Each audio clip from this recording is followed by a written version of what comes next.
ओम शांति। सुनते हैं 3 अक्टूबर 71 के अव्यक्त महावाक्य। निर्माणता के गुण से विश्व निर्माता। आज बाप दादा किन्हों को देख रहे हैं? आप कौन हैं? आज बाप दादा आपको किस रूप में देख रहे हैं? यह जानते हो? मास्टर नॉलेजफुल नहीं हो। जब मास्टर नॉलेजफुल हो तो यह नहीं जानते हो कि बाप किस रूप से आज देख रहे हैं। मास्टर नॉलेजफुल को बाबा की दृष्टि से ही पता लग जाए आज किस रूप से बाबा देख रहा है। बच्चे तो हैं ही, लेकिन किस रूप में देख रहे हैं? बाप दादा देख रहे हैं कि इतने सभी विश्व निर्माता हैं। विश्व के निर्माता हो, बाप के साथ साथ बाप के कर्तव्य में मददगार हो। नई विश्व का निर्माण करना यही कर्तव्य है ना। उसी कर्तव्य में लगे हुए हो व अभी लगना है, तो विश्व निर्माता नहीं हुए। सदैव यह स्मृति में रहे कि हम सभी मास्टर विश्व निर्माता हैं। यही स्मृति सदैव रहने से कौन सा विशेष गुण ऑटोमेटिकली आ जाएगा? निर्माणता का। क्या समझना है? विश्व के निर्माता। हम विश्व निर्माता हैं, ऑटोमेटिकली निर्माणता का गुण आ जाएगा। समझा?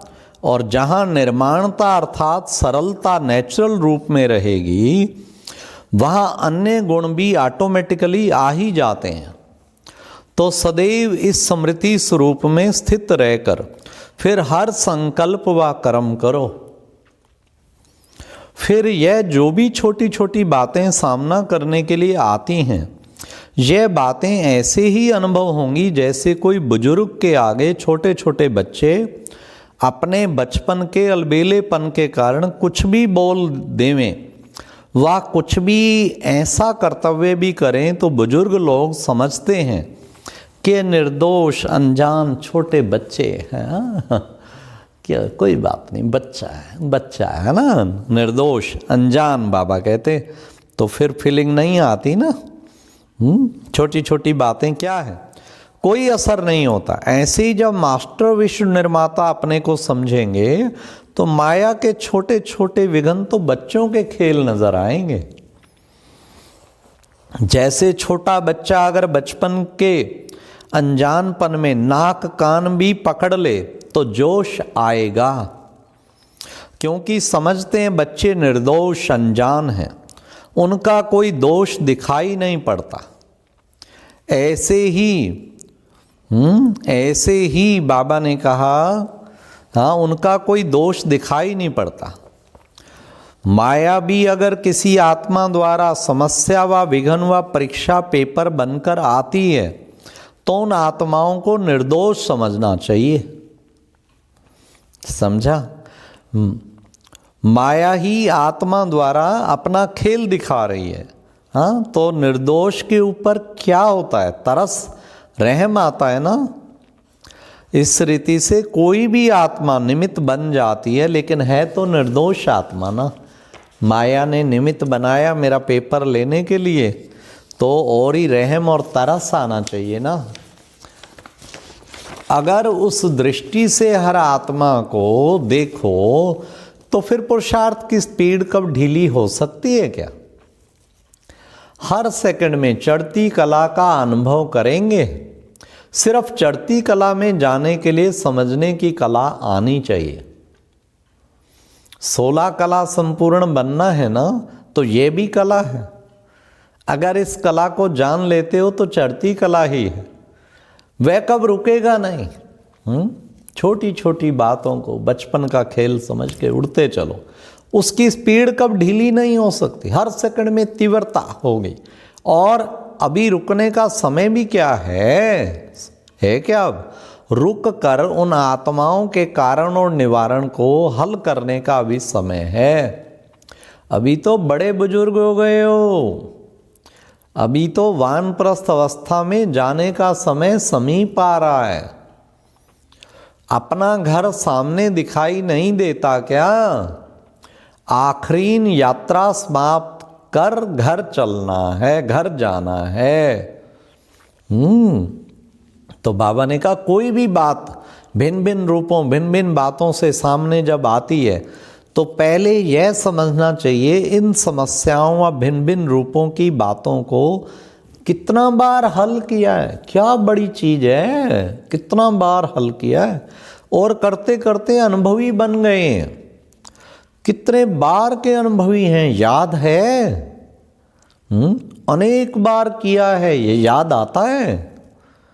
कलप पहले पास किया है, क्रॉस किया होगा, क्रॉस किया था व किया होगा। यह नहीं समझते कि अगर अनेक बार यह अनुभव नहीं किया होता तो आज इतने समीप कैसे आते। यह हिसाब लगाना नहीं आता। पांडव तो हिसाब में होशियार होने चाहिए, लेकिन शक्तियां नंबर 1 हो गई हैं। पांडवों से शक्तियां आगे। बाबा ने कहा यह स्मृति स्पष्ट और सरल रूप में रहे, खींचना ना पड़े। अगर कल्प पहले की बात अभी तक बुद्धि में खींच कर लाते रहते हो तो क्या कहेंगे? जरूर कोई माया की खिंचावट है। इसलिए बुद्धि में कल्प पहले वाली स्मृति स्पष्ट और सरल रूप में नहीं आती है और इसलिए विघ्नों को पार करने में मुश्किल अनुभव होता है। मुश्किल है नहीं। फिर बाबा ने क्या कहा? जितना पुरुषार्थ का समय चला है, जितना नॉलेज की लाइट और माइट मिली है, उस प्रमाण वर्तमान समय सरल और स्पष्ट होना चाहिए।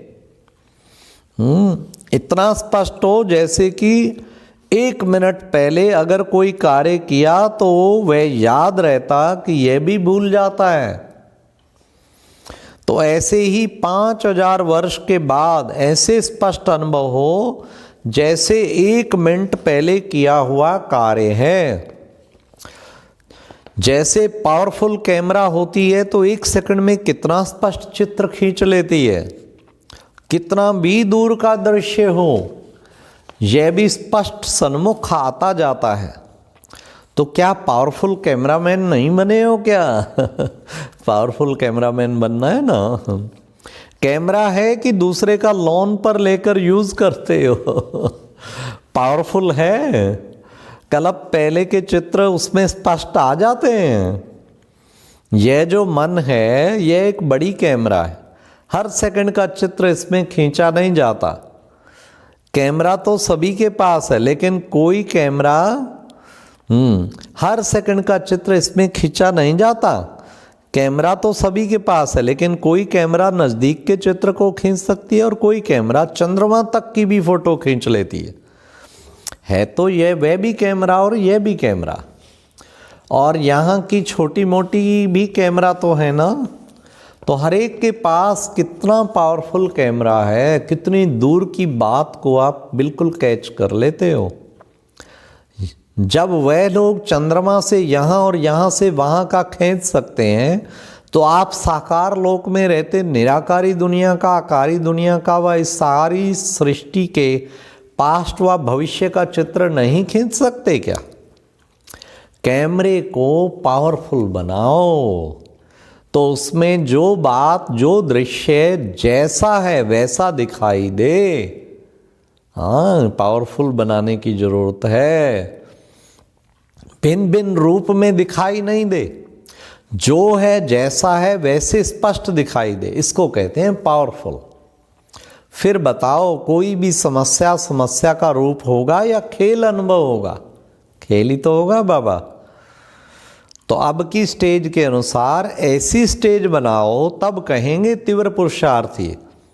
अगर ऐसे कैमरे द्वारा चित्र पहले खींचते जाते हो, उसके बाद साफ कराने के बाद मालूम पड़ता है कि कैसे खींचे हैं। इसी रीति से सारे दिन में जो अपने अपने ऑटोमेटिक कैमरे द्वारा अनेकानेक चित्र खींचते रहते हो, रात को फिर बैठकर क्लियर देखना चाहिए क्या किस प्रकार के चित्र आज इस कैमरे में खींचे। हाँ, कितनी बड़ी बात बाबा ने की। और जो ऐसे हैं वैसे ही चित्र खींचे, व कुछ नीचे ऊपर भी होता है, नीचे ऊपर भी हो गया है। कभी कभी कैमरा ठीक ना होने के कारण सफ़ेद चीज़ भी काली हो जाती है, रूप बदल जाता है, फीचर्स भी कब बदल जाते हैं। तो यहाँ भी कभी कभी कैमरा ठीक क्लियर ना होने के कारण बात समस्या बन जाती है, उनकी रूपरेखा बदल जाती है, उनका रंग रूप भी बदल जाता है, यथार्थ का अयथार्थ रूप भी कब खींचा जाता है। इसलिए सदैव अपने कैमरे को क्लियर और पावरफुल बनाओ। अपने को सेवाधारी समझने से त्याग तपस्या सभी आ जाता है। सेवाधारी हूँ और सेवा के लिए ये जीवन है, यह समझने से सेकंड भी सेवा बगैर नहीं जाएगा। सेवाधारी हूँ, सेवा के लिए जीवन न्यौछावर है, एक सेकंड भी नहीं जाएगा। तो सदा अपने को सेवाधारी समझते चलो और अपने को बुजुर्ग समझना चाहिए। तो फिर छोटी छोटी बातें खिलौना दिखाई देंगी। रहम दिल बन जाएंगे, तिरस्कार के बदले तरस आएगा। अच्छा, ओम शांति। कितना सुंदर प्यारे बाप दादा ने आज की मुरली में, हाँ, कि बच्चे तुम छोटी छोटी बातें, बुजुर्ग की अवस्था धारण करो और बिल्कुल ऐसे लगे कल की बात, अनेक बार विजय प्राप्त किए तो क्या बड़ी बात है। तो बाबा ने कहा अपने कैमरे को पावरफुल बनाओ। अच्छा, ओम शांति।